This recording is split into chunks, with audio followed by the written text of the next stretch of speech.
Introdução à Política para Católicos, por Farley Roberto Mazzarioli. Essa apresentação está disponível em arquivo PDF em farley.net. Tá? Ela começou a ser desenvolvida em setembro de 2019. Essa gravação é de fevereiro de 2021 e passou por inúmeras alterações ao longo do processo. Tá? Apresentação do autor. Formado em Física, Filosofia e Teologia, com 2 especializações, trabalhando como professor de Física, logo com vasta experiência em terrorismo, tortura e genocídio. Se algum idiota não entender, isso é uma piada, tá? Fazendo bico como agente secreto da CIA para completar o salário de professor. Bem, na verdade, eu sou agente tão secreto que a CIA nem sabe que eu estou trabalhando lá, né?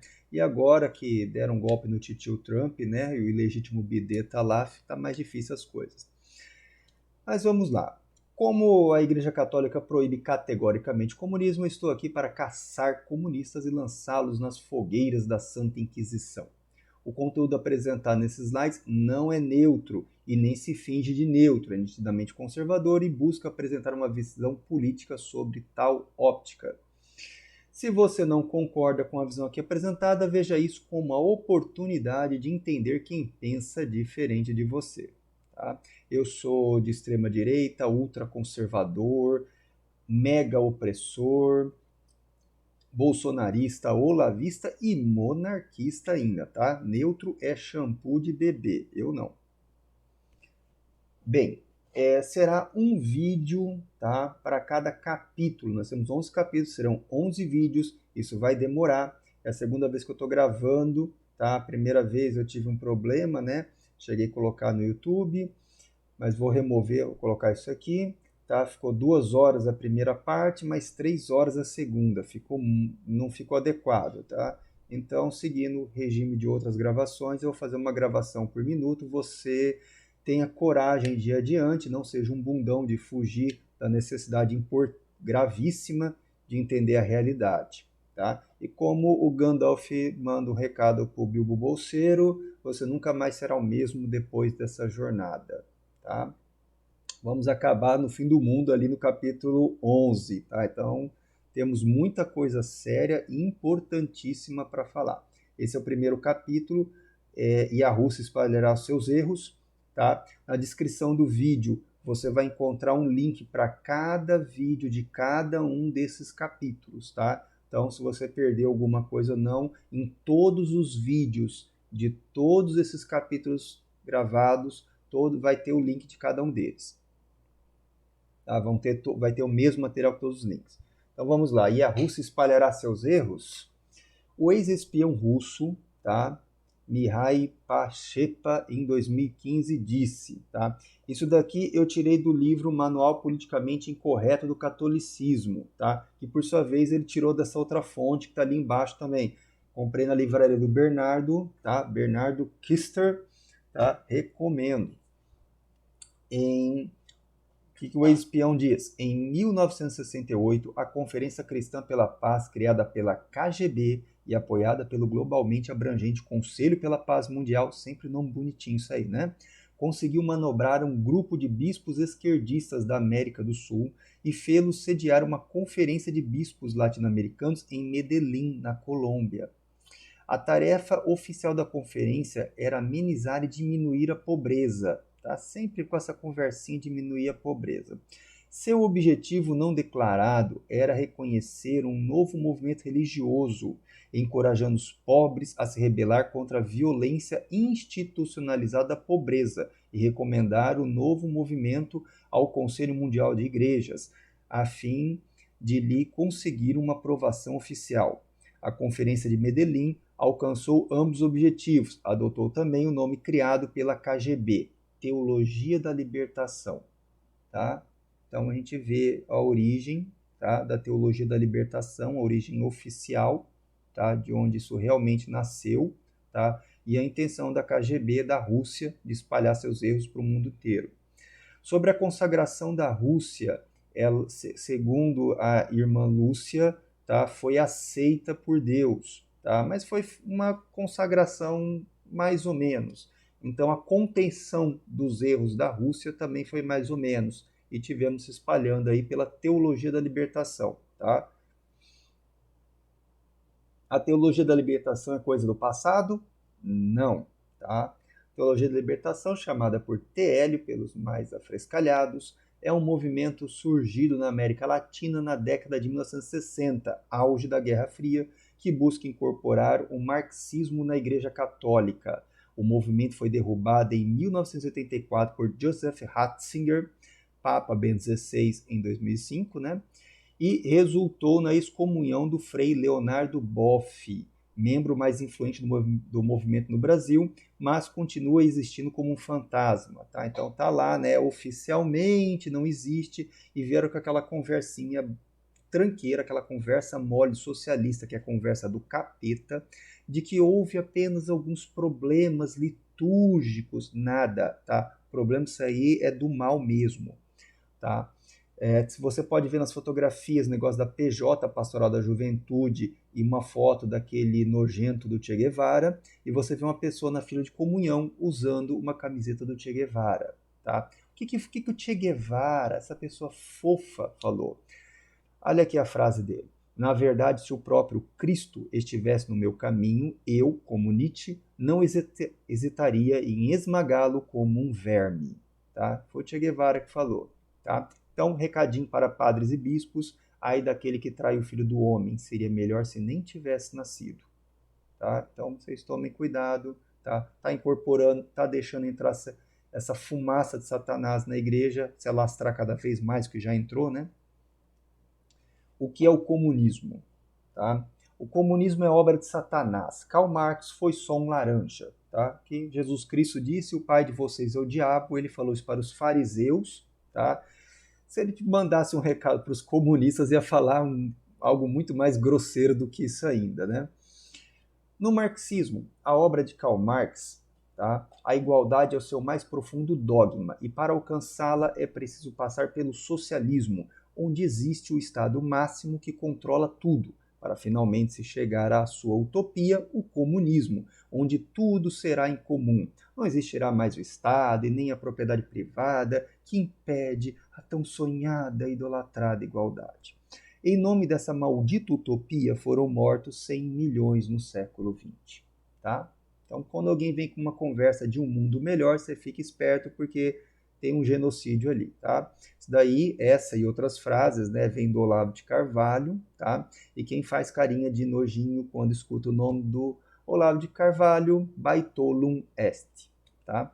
O comunismo matou mais do próprio povo do que 2 guerras mundiais. A Primeira Guerra matou 9 milhões de pessoas, a Segunda Guerra matou 57 milhões. Somando isso, não chega nos 100 milhões, segundo a primeira contagem do livro Negro do Comunismo. Tá? Há outras edições, outros trabalhos que apontam números ainda maiores que 100 milhões. Eu vou trabalhar em torno desse valor porque ele é o mais clássico. Tá? Qual é a origem do fascismo? Então, né? Tem uma frase do Lenin: acuse os seus adversários do que você faz, chame-os do que você é. Tá? Então, pessoal da esquerdinha, né, essas tranqueiras da esquerda, vem sempre com essa desculpa esfarrapada que o fascismo é de direita. Tá? Então, vamos ver os fatos, de onde isso nasceu. Quando você entende de onde nasceu alguma coisa, você vai poder saber melhor qual é a realidade dessa coisa, né? O fascismo, segundo Olavo de Carvalho, o fascismo começa por volta de 1910, com uma discussão interna no movimento socialista italiano e com uma cisão do movimento socialista baseada na teoria enunciada por 2 grandes teóricos do fascismo que se chamavam Enrico Conradini e Alfredo Rocco, tá? Então, ele nasceu nesse processo aí, né? Fatos sobre o fascismo. O nazismo, ou nacionalsocialismo, tá? Então, olha só a palavra socialismo, tá? O nazismo, o fascismo, o fascismo e o nazismo, ele é nacionalista, enquanto a maioria dos comunistas são internacionalistas. Mas você vai ver a semelhança entre as crianças aí, né? Esses irmãos gêmeos que brigam. O nazismo nasceu do fascismo e o fascismo nasceu do socialismo. Olha só, tudo nasceu junto, né? E depois vamos dizer que é o oposto. Fascistas e nazistas bateram e mataram socialistas comunistas. Verdade, que nem irmãos gêmeos que brigam. Católicos evangélicos também brigam um pouco de vez em quando. Irmãos brigam, né? Stalin inventou os campos de concentração. Hitler copiou a ideia e começou mandando comunistas para lá. Socialistas são contra a propriedade privada. Fascistas e nazistas aceitam a propriedade privada, mas mandavam mais nela do que o próprio dono. Ou seja, de fato não existia propriedade privada. Eles enganavam melhor nesse sentido. Socialistas, fascistas e nazistas criticam o capitalismo e controlam a economia, em oposição radical ao livre mercado. E aí o pessoal, aquele seu professor de história esquerdista, veio para você falar que o nazismo era de direita. Eu também já escutei essa mentira na escola, lá no século passado. Te ensinaram que fascismo é de direita? Então, né? É fato que o fascismo nasceu de uma divisão do socialismo. Qual é essa divisão da qual Olavo de Carvalho se referiu?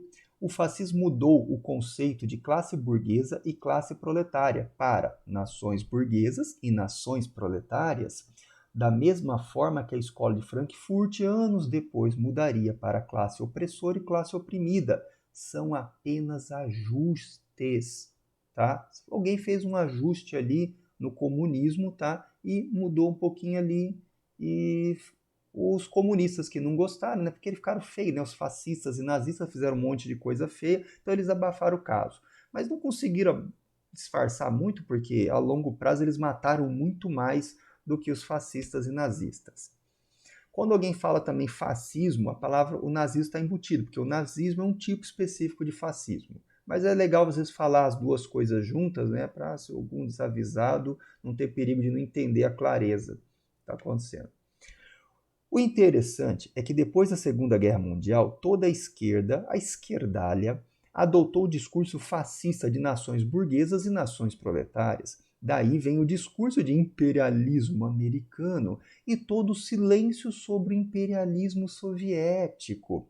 Ou seja, toda a esquerda virou fascista, pelo menos na raiz de onde nasceu o fascismo. Vão admitir isso? Duvido. Definir fascismo como de direita ou de esquerda é complexo. Vamos admitir isso, né? Se não é o Olavo de Carvalho para ensinar isso, ninguém entender nada, né? Sem essa explicação não dá. Exemplo, o coronel Carlos Alberto Brilhante Ustra, no livro A Verdade Sufocada, livrinho do nosso Titi Ustra aqui, né? Li ele, o livro que eu mais demorei para ler.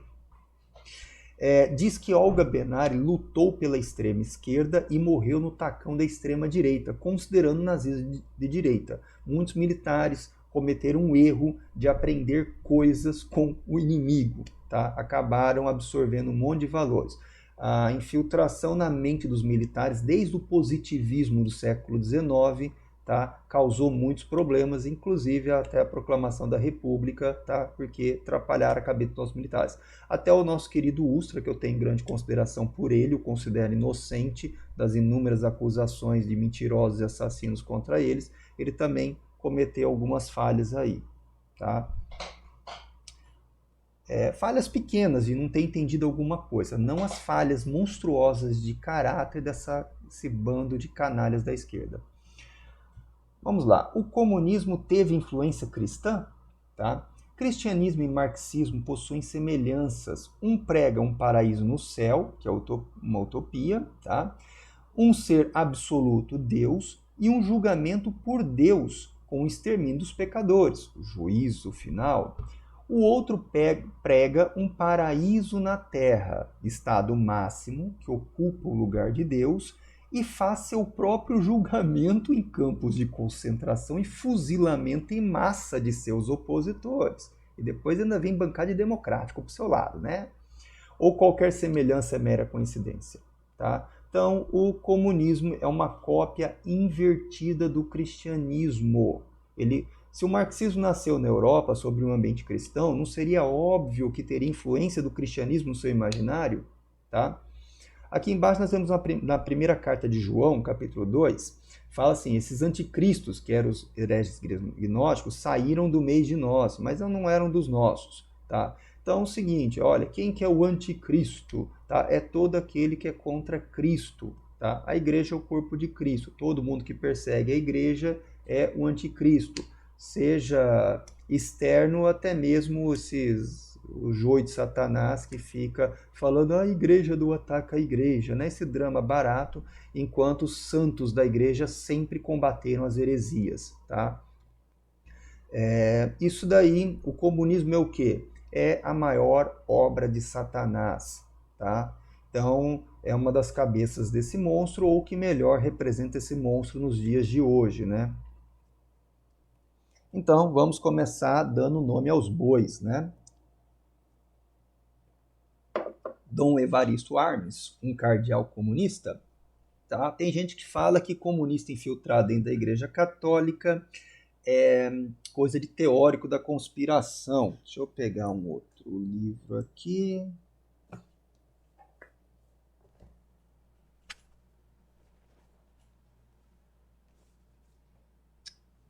Esqueci onde ele está. Do Infiltrados. Eu comprei ele, não li ainda, lá na livraria do Bernardo. Vamos lá. O que o Dom Evaristo Armes fez? Tá? Vamos dizer uma frase dele, né? Ele tem uma frase muito bonitinha aqui, né? Ninguém toca impunemente no homem que nasceu do coração de Deus para ser fonte de amor. Não matarás. Quem mata entrega a si próprio nas mãos do Senhor da história e não será apenas maldito na memória dos homens, mas também no julgamento de Deus. Ai, que coisa linda, pacifista, tão fofa, não é?